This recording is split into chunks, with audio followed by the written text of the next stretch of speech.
ಓಂ ಶಾಂತಿ. ಇಂದಿನ ದಿನಾಂಕ 23/1/2026.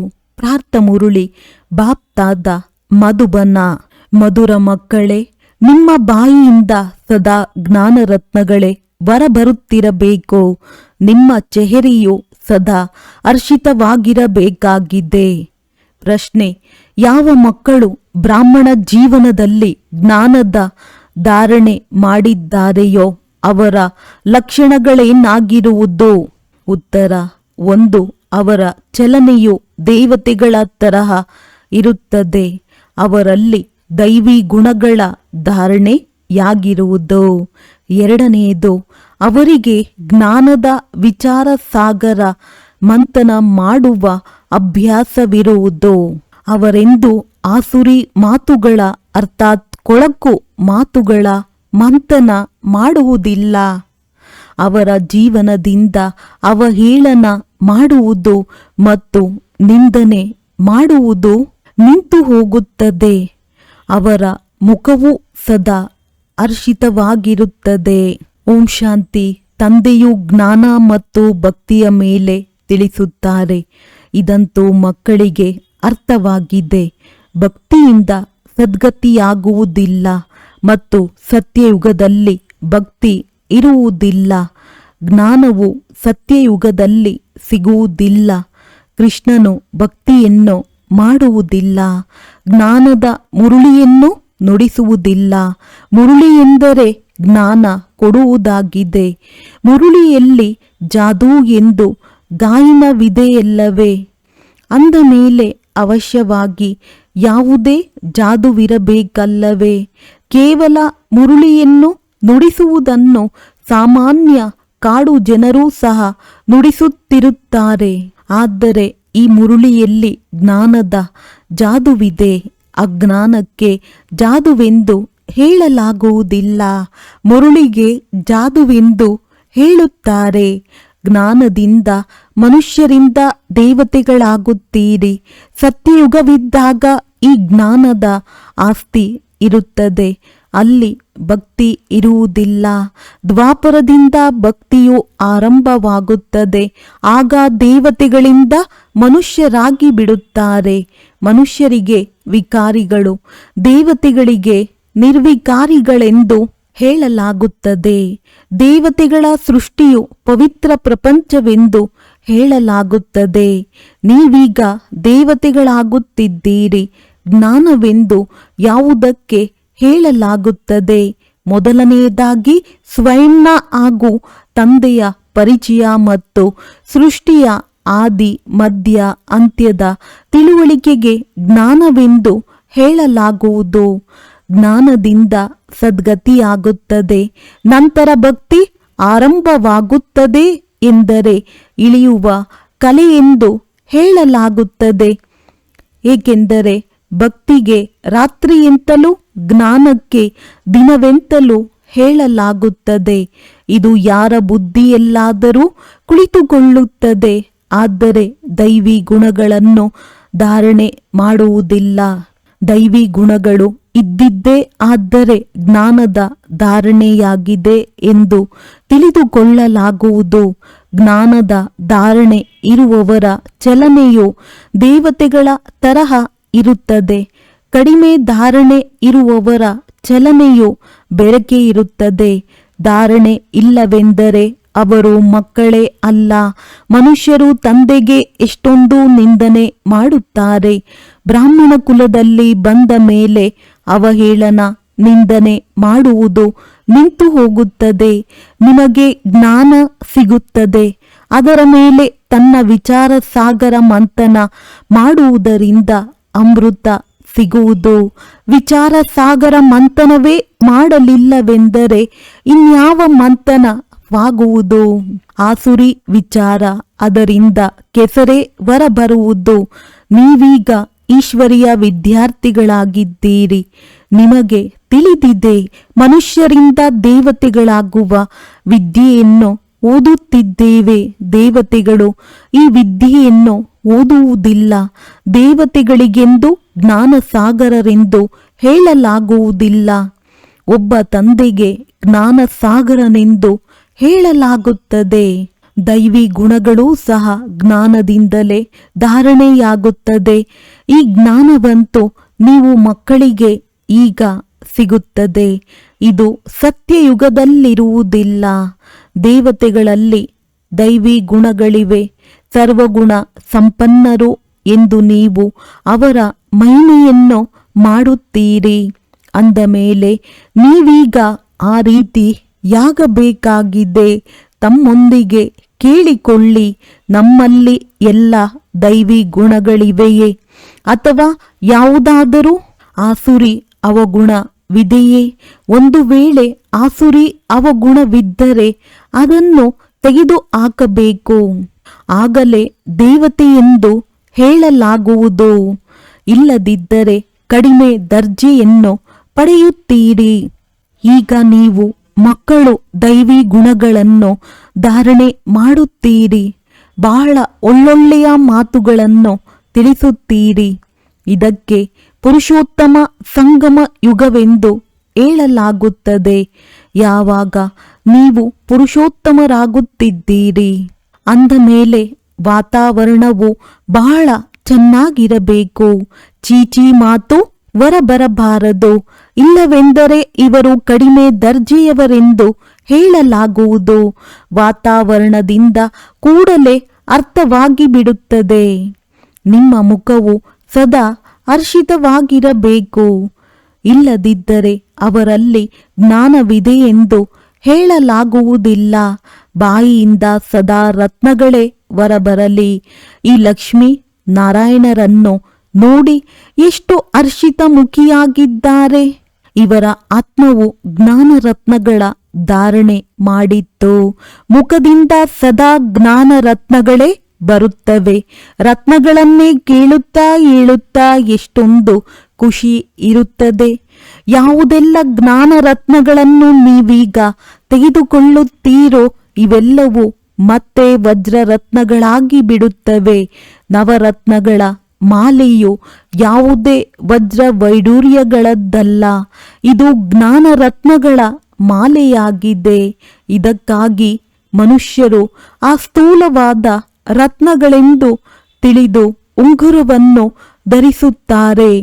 ಈ ಜ್ಞಾನ ರತ್ನಗಳ ಮಾಲೆಯು ಪುರುಷೋತ್ತಮ ಸಂಗಮ ಯುಗದಲ್ಲಿಯೇ ಬೀಳುತ್ತದೆ. ಈ ರತ್ನಗಳೇ ನಿಮ್ಮನ್ನು ಭವಿಷ್ಯ 21 ಜನ್ಮಗಳಿಗಾಗಿ ಸಂಪನ್ನರನ್ನಾಗಿ ಮಾಡುತ್ತವೆ.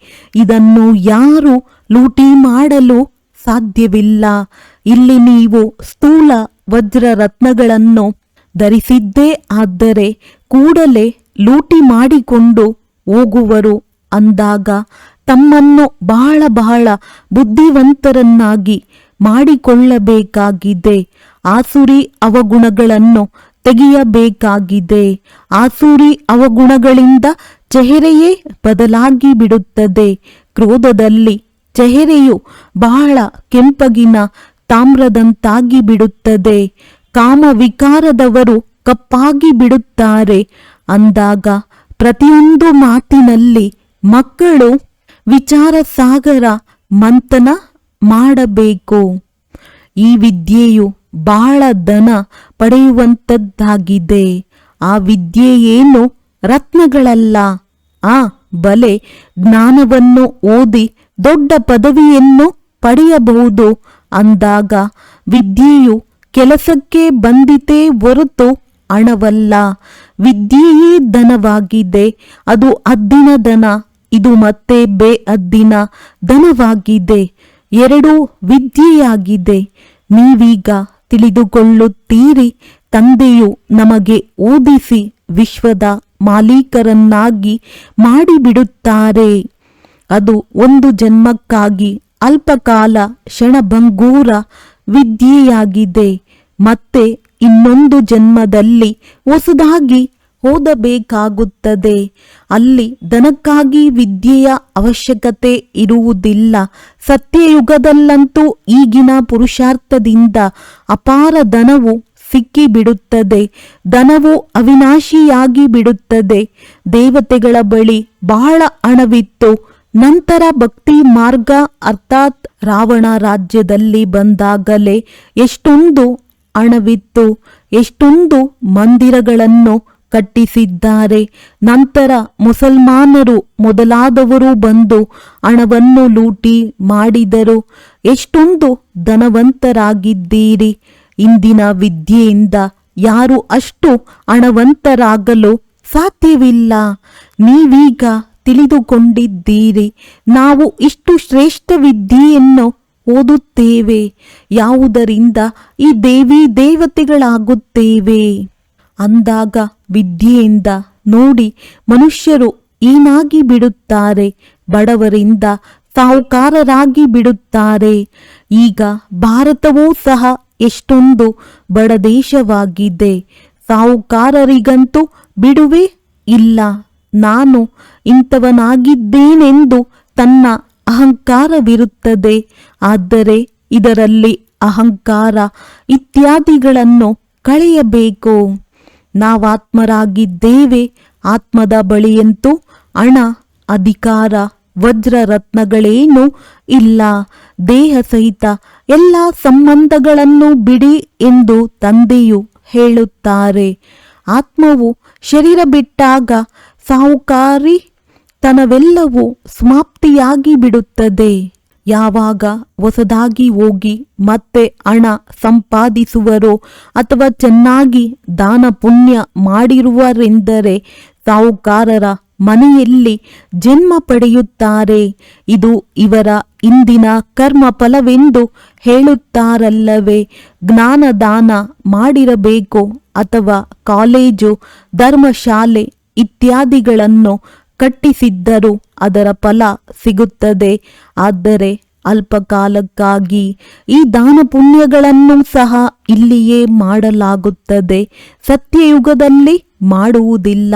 ಸತ್ಯಯುಗದಲ್ಲಿ ಒಳ್ಳೆಯ ಕರ್ಮವೇ ಆಗುತ್ತದೆ. ಏಕೆಂದರೆ ಇಲ್ಲಿನ ಆಸ್ತಿಯೂ ಸಿಗುತ್ತದೆ. ಅಲ್ಲಿ ಯಾರದ್ದು ವಿಕರ್ಮವಾಗುವುದಿಲ್ಲ. ಏಕೆಂದರೆ ರಾವಣನೇ ಇರುವುದಿಲ್ಲ. ಬಡವರದ್ದು ವಿಕರ್ಮವಾಗುವುದಿಲ್ಲ. ಇಲ್ಲಂತೂ ಸಾಹುಕಾರರದ್ದು ಸಹ ವಿಕರ್ಮಗಳಾಗುತ್ತವೆ. ಆದ್ದರಿಂದಲೇ ಈ ರೋಗ ಇತ್ಯಾದಿ ದುಃಖವಾಗುತ್ತದೆ. ಅಲ್ಲಿ ವಿಕಾರದಲ್ಲಿಯೇ ಹೋಗುವುದಿಲ್ಲ ಅಂದಾಗ ವಿಕರ್ಮವು ಹೇಗಾಗುವುದು? ಎಲ್ಲವೂ ಕರ್ಮಗಳ ಮೇಲೆ ಆಧಾರಿತವಾಗಿದೆ. ಇದು ಮಾಯಾ ರಾವಣನ ರಾಜ್ಯವಾಗಿದೆ. ಮನುಷ್ಯರು ವಿಕಾರಿಗಳಾಗಿ ಬಿಡುತ್ತಾರೆ. ತಂದೆಯು ನಿರ್ವಿಕಾರಿಗಳನ್ನಾಗಿ ಮಾಡಲು ಓದಿಸುತ್ತಾರೆ. ನಿರ್ವಿಕಾರಿಗಳನ್ನಾಗಿ ಮಾಡುತ್ತಾರೆ. ಮತ್ತೆ ಮಾಯೆಯು ವಿಕಾರಿಗಳನ್ನಾಗಿ ಮಾಡುತ್ತದೆ. ರಾಮವಂಶಿ ಮತ್ತು ರಾವಣ ವಂಶೀಯರ ಯುದ್ಧ ನಡೆಯುತ್ತದೆ. ನೀವು ತಂದೆಯ ಮಕ್ಕಳಾಗಿದ್ದೀರಿ. ಅವರು ರಾವಣನ ಮಕ್ಕಳಾಗಿದ್ದಾರೆ. ಎಷ್ಟು ಒಳ್ಳೊಳ್ಳೆಯ ಮಕ್ಕಳು ಮಾಯೆಯಿಂದ ಸೋಲನ್ನನುಭವಿಸುತ್ತಾರೆ. ಮಾಯೆಯು ಬಹಳ ಪ್ರಬಲವಾಗಿದೆ. ಆದರೂ ಸಹ ಭರವಸೆಯನ್ನಿಡುತ್ತೇನೆ, ಅಧಮರಿಗಿಂತಲೂ ಅಧಮರ ಸಂಪೂರ್ಣ ಪತಿತ ಉದ್ಧಾರವನ್ನು ಮಾಡಲಾಗುತ್ತದೆ ಎಲ್ಲವೇ. ತಂದೆಗಂತೂ ಇಡೀ ವಿಶ್ವದ ಉದ್ಧಾರ ಮಾಡಬೇಕಾಗಿದೆ. ಅನೇಕರು ಬೀಳುತ್ತಾರೆ. ಒಮ್ಮೆಲೆ ಸಂಪಾದನೆ ನಷ್ಟ ಮಾಡಿಕೊಂಡು ಅಧಮರಿಗಿಂತಲೂ ಅಧಮರಾಗಿ ಬಿಡುತ್ತಾರೆ. ಇಂಥವರನ್ನು ತಂದೆಯು ಉದ್ಧಾರ ಮಾಡುತ್ತಾರೆ. ರಾವಣ ರಾಜ್ಯದಲ್ಲಿ ಎಲ್ಲರೂ ಅಧಮರಾಗಿದ್ದಾರೆ. ಆದರೆ ತಂದೆಯು ರಕ್ಷಣೆ ಮಾಡುತ್ತಾರೆ. ಆದರೂ ಸಹ ಬೀಳುತ್ತಿರುತ್ತಾರೆ.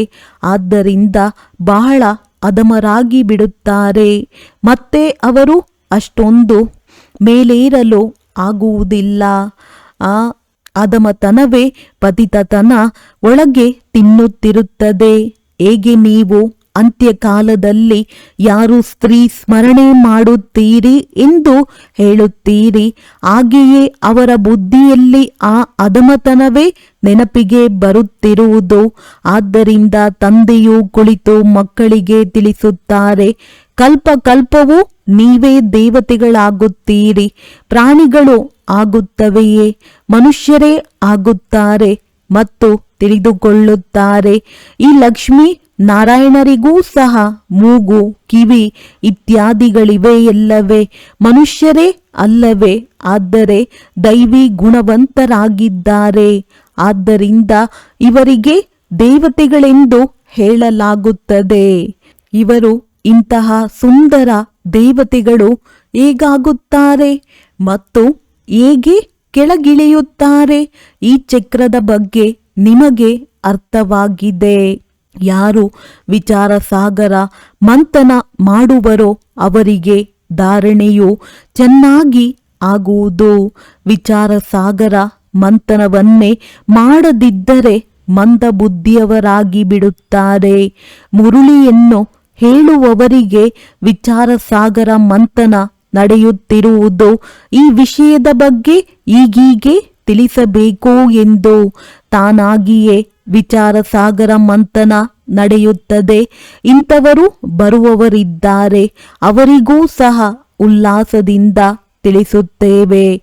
ಅವರೂ ಸಹ ಸ್ವಲ್ಪ ತಿಳಿದುಕೊಳ್ಳಬಹುದು. ಎಲ್ಲವೂ ಭಾಗ್ಯದ ಮೇಲಿದೆ. ಕೆಲವರು ಕೂಡಲೇ ನಿಶ್ಚಯ ಮಾಡಿಕೊಳ್ಳುತ್ತಾರೆ, ಕೆಲವರು ಮಾಡಿಕೊಳ್ಳುವುದಿಲ್ಲ. ಭರವಸೆಯನ್ನು ಇಡಲಾಗುತ್ತದೆ. ಈಗಿಲ್ಲದಿದ್ದರೆ ಮುಂದೆ ಖಂಡಿತ ತಿಳಿದುಕೊಳ್ಳುವರು ಎಂದು ಭರವಸೆ ಇಡಬೇಕಲ್ಲವೇ? ಭರವಸೆಯನ್ನಿಡುವುದು ಎಂದರೆ ಸರ್ವೀಸಿನ ಉಮಂಗವಿದೆ ಎಂದರ್ಥ. ಸುಸ್ತಾಗಬಾರದು. ಬಲೆ ಯಾರಾದರೂ ಓದಿ ಮತ್ತೆ ಅಧಮರಾಗಿದ್ದಾರೆ, ಬರುತ್ತಾರೆಂದರೆ ಅವಶ್ಯವಾಗಿ ಅವರನ್ನು ವಿಸಿಟಿಂಗ್ ರೂಮ್ನಲ್ಲಿ ಕೂರಿಸುತ್ತೀರಿ ಅಥವಾ ಹೊರಟು ಹೋಗಿರಿ ಎಂದು ಹೇಳುವಿರಾ? ಅವಶ್ಯವಾಗಿ ಇದನ್ನೇ ಕೇಳುವಿರಿ. ಇಷ್ಟು ದಿನ ಏಕೆ ಬರಲಿಲ್ಲ? ಆಗ ಅವರು ಮಾಯೆಯಿಂದ ಸೋಲನ್ ಅನುಭವಿಸಿದೆವು ಎಂದು ಹೇಳುತ್ತಾರೆ. ಹೀಗೆ ಅನೇಕರು ಹೇಳುತ್ತಾರೆ, ಜ್ಞಾನವು ಬಹಳ ಚೆನ್ನಾಗಿತ್ತು, ಆದರೆ ಮಾಯೆಯು ಸೋಲಿಸಿ ಬಿಟ್ಟಿತು ಎಂದು ತಿಳಿದುಕೊಳ್ಳುತ್ತಾರೆ. ಸ್ಮೃತಿಯಂತೂ ಇರುತ್ತದೆ ಎಲ್ಲವೇ? ಭಕ್ತಿಯಲ್ಲಿ ಸೋಲುವ ಮತ್ತು ಗೆಲ್ಲುವ ಮಾತೇ ಇರುವುದಿಲ್ಲ. ಈ ಜ್ಞಾನವು ಧಾರಣೆ ಮಾಡಿಕೊಳ್ಳುವಂಥದ್ದಾಗಿದೆ. ನೀವೀಗ ತಂದೆಯ ಮೂಲಕ ಸತ್ಯ ಗೀತೆಯನ್ನು ಕೇಳುತ್ತೀರಿ. ಇದರಿಂದ ದೇವತೆಗಳಾಗುತ್ತೀರಿ. ಬ್ರಾಹ್ಮಣರಾಗದೆ ದೇವತೆಗಳಾಗಲು ಸಾಧ್ಯವಿಲ್ಲ. ಕ್ರಿಶ್ಚಿಯನ್ನರು, ಪಾರಸಿಯರು, ಮುಸಲ್ಮಾನರಲ್ಲಿ ಬ್ರಾಹ್ಮಣರಿರುವುದೇ ಇಲ್ಲ. ಇವೆಲ್ಲ ಮಾತುಗಳನ್ನು ನೀವು ಈಗ ತಿಳಿದುಕೊಳ್ಳುತ್ತೀರಿ. ನಿಮಗೆ ತಿಳಿದಿದೆ. ತಂದೆಯನ್ನು ನೆನಪು ಮಾಡಬೇಕಾಗಿದೆ. ತಂದೆಯನ್ನು ನೆನಪು ಮಾಡುವುದರಿಂದಲೇ ರಾಜ್ಯ ಭಾಗ್ಯವು ಸಿಗುತ್ತದೆ. ನಿಮಗೆ ಯಾರೇ ಸಿಕ್ಕಿದರೂ ಹೇಳಿ, ಅಲ್ಲಾನನ್ನು ನೆನಪು ಮಾಡಿ. ಅವರಿಗೆ ಶ್ರೇಷ್ಠರೆಂದು ಹೇಳಲಾಗುತ್ತದೆ. ಬೆರಳಿನಿಂದ ಮೇಲೆ ಸೂಚಿಸುತ್ತಾರಲ್ಲವೇ? ಅಲಫ್ಗೆ ಒಂದು ಎಂದು ಹೇಳಲಾಗುತ್ತದೆ. ಅಂದರೆ ಒಬ್ಬರೇ ಭಗವಂತನಾಗಿದ್ದಾರೆ, ಉಳಿದೆಲ್ಲರೂ ಮಕ್ಕಳಾಗಿದ್ದೀರಿ. ತಂದೆಯಂತೂ ಸದಾ ಒಬ್ಬರೇ ಇರುತ್ತಾರೆ. ರಾಜ್ಯಭಾರ ಮಾಡುವುದಿಲ್ಲ. ಜ್ಞಾನವನ್ನು ಕೊಡುತ್ತಾರೆ. ತಮ್ಮ ಮಕ್ಕಳನ್ನಾಗಿಯೂ ಮಾಡಿಕೊಳ್ಳುತ್ತಾರೆ. ಅಂದ ಮೇಲೆ ಮಕ್ಕಳು ಎಷ್ಟೊಂದು ಖುಷಿಯಲ್ಲಿರಬೇಕು. ತಂದೆಯು ಎಷ್ಟೊಂದು ನಮ್ಮ ಸೇವೆ ಮಾಡುತ್ತಾರೆ.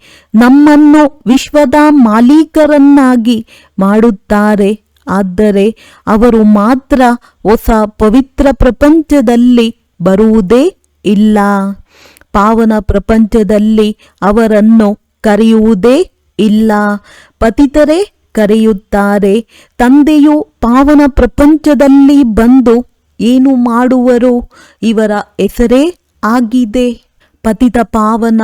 ಅಂದ ಮೇಲೆ ಹಳೆಯ ಪ್ರಪಂಚವನ್ನು ಹೊಸದನ್ನಾಗಿ ಮಾಡುವುದು ಅವರ ಕರ್ತವ್ಯವಾಗಿದೆ.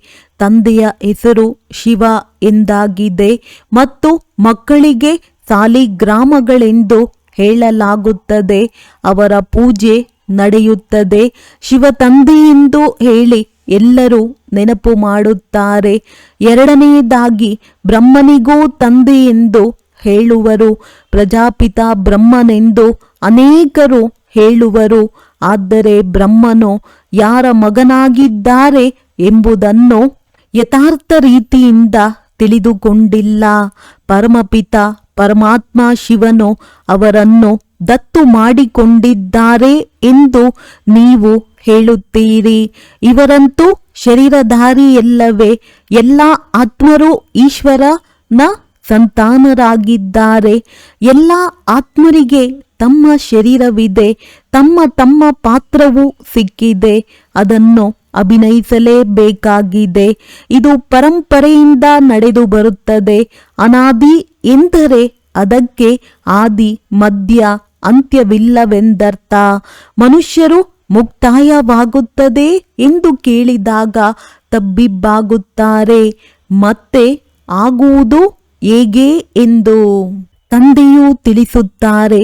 ಇದು ಅನಾದಿಯಾಗಿದೆ, ಯಾವಾಗ ಆಗಿದೆ ಎಂದು ಕೇಳುವಂತಿಲ್ಲ. ಪ್ರಳಯವಾಗುವುದೇ ಇಲ್ಲ, ಕೇವಲ ಸುಳ್ಳು ಹೇಳಿದ್ದಾರೆ. ಸತ್ಯಯುಗದಲ್ಲಿ ಕೆಲವರೇ ಮನುಷ್ಯರಾಗಿ ಬಿಡುತ್ತಾರೆ. ಆದ್ದರಿಂದ ಪ್ರಳಯವಾಗಿ ಬಿಟ್ಟಿತು ಎಂದು ಹೇಳಲಾಗುತ್ತದೆ. ವಾಸ್ತವದಲ್ಲಿ ಪ್ರಳಯವಾಗುವುದಿಲ್ಲ.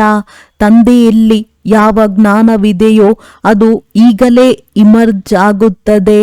ತಂದೆಯ ಮಹಿಮೆಯನ್ನೇ ಮಾಡುತ್ತಾರೆ.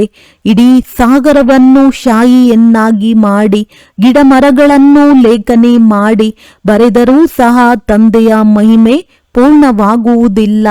ಒಳ್ಳೆಯದು. ಮಧುರಾತಿ ಮಧುರ ಅಗಲಿ ಹೋಗಿ ಮರಳಿ ಸಿಕ್ಕಿರುವ ಮಕ್ಕಳ ಪ್ರತಿ ಮಾತ್ಪಿತಾ ಬಾಪ್ ತಾದಾರವರ ನೆನಪು, ಪ್ರೀತಿ ಹಾಗೂ ಸುಪ್ರಭಾತ. ಆತ್ಮಿಕ ಮಕ್ಕಳಿಗೆ ಆತ್ಮಿಕ ತಂದೆಯ ನಮಸ್ತೆ. ಧಾರಣೆಗಾಗಿ ಮುಖ್ಯ ಸಾರ. ತನ್ನ ಹರ್ಷಿತ ಮುಖದಿಂದ ತಂದೆಯ ಹೆಸರನ್ನು ಪ್ರಸಿದ್ಧ ಮಾಡಬೇಕಾಗಿದೆ. ಜ್ಞಾನ ರತ್ನಗಳನ್ನೇ ಕೇಳಬೇಕು ಹಾಗೂ ಹೇಳಬೇಕಾಗಿದೆ. ಕೊರಳಲ್ಲಿ ಜ್ಞಾನ ರತ್ನಗಳ ಮಾಲೆಯು ಸದಾ ಇರಲಿ. ಆಸುರಿ ಅವಗುಣಗಳನ್ನು ತೆಗೆದು ಹಾಕಬೇಕಾಗಿದೆ. ಎರಡನೆಯದು, ಸರ್ವೀಸಿನಲ್ಲಿ ಎಂದು ಸುಸ್ತಾಗಬಾರದು. ಭರವಸೆಯನ್ನಿಟ್ಟು ಉಮಂಗದಿಂದ ಸರ್ವೀಸ್ ಮಾಡಬೇಕು. ವಿಚಾರ ಸಾಗರ ಮಂಥನ ಮಾಡಿ ಉಲ್ಲಾಸದಲ್ಲಿರಬೇಕಾಗಿದೆ. ವರದಾನ: ಗೊಂದಲರಾಗುವ ಬದಲು ಸಡಿಲಿಕೆಯಾದ ಸಂಪರ್ಕವನ್ನು ವ್ಯವಸ್ಥಿತವಾಗಿ ಮಾಡಿಕೊಳ್ಳುವಂತಹ ಸಮಸ್ಯಾ ಮುಕ್ತ ಭವ. ಸರ್ವ ಸಮಸ್ಯೆಗಳಿಗೂ ಮೂಲ ಕಾರಣವೆಂದರೆ ಸಂಪರ್ಕದ ಸಡಿಲಿಕೆ ಆಗಿದೆ. ಇದಕ್ಕಾಗಿ ಕೇವಲ ಸಂಪರ್ಕವನ್ನು ವ್ಯವಸ್ಥಿತವಾಗಿ ಮಾಡಿಟ್ಟುಕೊಳ್ಳುತ್ತೀರೆಂದರೆ ಸ್ವತಃವಾಗಿಯೇ ಸರ್ವ ಶಕ್ತಿಗಳೆಲ್ಲವೂ ತಮ್ಮ ಮುಂದೆ ಹಿಂದೆ ಸುತ್ತಾಡುತ್ತಿರುತ್ತವೆ. ಒಂದು ವೇಳೆ ಸಂಪರ್ಕವನ್ನು ಜೋಡಣೆ ಮಾಡುವುದರಲ್ಲಿ 1-2 ನಿಮಿಷವೇ ಹಿಡಿಸಿತೆಂದರೆ ಸಾಹಸವನ್ನು ಕಳೆದುಕೊಂಡು ಗೊಂದಲಕ್ಕೆ ಒಳಗಾಗಬಾರದು. ನಿಶ್ಚಯದ ಬುನಾದಿಯನ್ನು ಅಲುಗಾಡಿಸಬಾರದು. ನಾನು ಬಾಬಾರವರ ಮಗು, ಬಾಬಾ ನನ್ನವರು. ಇದರ ಆಧಾರದಿಂದ ಬುನಾದಿಯನ್ನು ಪರಿಪಕ್ವಗೊಳಿಸುವಿರೆಂದರೆ ಸಮಸ್ಯಾ ಮುಕ್ತರು ಆಗಿಬಿಡುವಿರಿ. ಸ್ಲೋಗನ್: ಬೀಜರೂಪ ಸ್ಥಿತಿಯಲ್ಲಿ ಸ್ಥಿತರಾಗಿರುವುದು ಇದೇ ಹಳೆಯ ಸಂಸ್ಕಾರಗಳನ್ನು ಪರಿವರ್ತನೆಗೊಳಿಸುವ ವಿಧಿಯಾಗಿದೆ. ಅವ್ಯಕ್ತ ಸೂಚನೆಗಳು: ಈ ಅವ್ಯಕ್ತ ಮಾಸದಲ್ಲಿ ಬಂಧನ ಮುಕ್ತರಾಗಿ ಜೀವನ್ಮುಕ್ತ ಸ್ಥಿತಿಯ ಅನುಭವ ಮಾಡಿರಿ. ಯಾವಾಗ ಸೇವೆಯಲ್ಲಿ ಅಥವಾ ನಿಮ್ಮ ಹಳೆಯ ಸಂಸ್ಕಾರಗಳನ್ನು ಬದಲಿಸುವಲ್ಲಿ ಯಶಸ್ಸು ಸಿಗದಿರುವಾಗ ಯಾವುದೇ ಒಂದು ವಿಘ್ನದ ವಶವಾಗಿರುತ್ತೀರಿ. ಆ ವಿಘ್ನದಿಂದ ಮುಕ್ತರಾಗಲು ಬಯಸಿದರೂ ಶಕ್ತಿ ಇಲ್ಲದೆ ಈ ಬಯಕೆ ಪೂರ್ಣಗೊಳ್ಳದು. ಆದ್ದರಿಂದ ಅಲಂಕಾರ ರೂಪ ಅಲಂಕಾರಿಕ ಶಕ್ತಿ ರೂಪ ಧಾರಣೆ ಮಾಡಿ ಶಕ್ತಿ ರೂಪವನ್ನು ಧರಿಸಿದರೆ ನೀವು ಬಂಧನ ಮುಕ್ತರಾಗುತ್ತೀರಿ. ಒಳ್ಳೆಯದು. ಓಂ ಶಾಂತಿ.